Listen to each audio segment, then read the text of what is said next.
Il y a des gens qu'on ne va jamais comprendre. Il y a des États qu'on ne va jamais comprendre.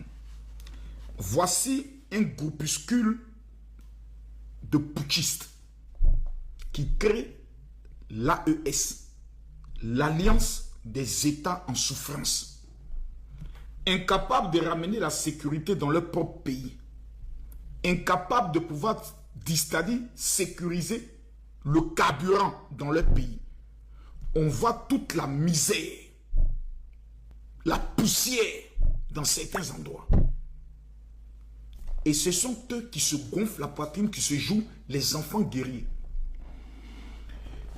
L'AES aujourd'hui est humilié parce que Ibrahima Maïga, leur communicant, Kémy Séba, leur diplomate, était en charge de pouvoir légitimer et faire sortir les populations béninoises pour saluer l'un des coups d'État les plus ridicules de l'Afrique de l'Ouest, qui ressemble à une éjaculation précoce.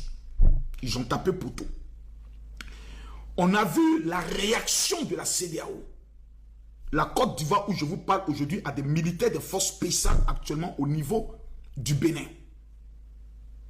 Le Nigeria a ses éléments au niveau du Bénin. Les deux pays seulement, Côte d'Ivoire et Nigeria, ils ont maîtrisé la situation. Quelqu'un n'a qu'à discuter.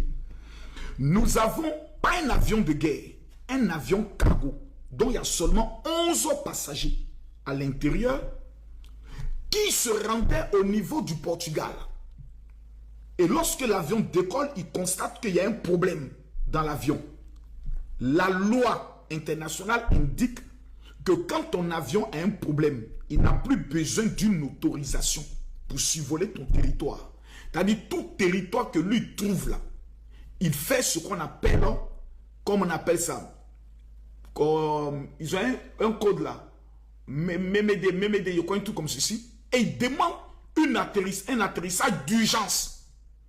C'est ce qui a été fait au niveau du Burkina. L'avion atterrit.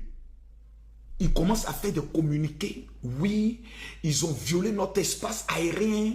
Un avion militaire du Nigeria. Comme ils ont vu le Nigeria chicoter au niveau du Bénin. Les lâches. 11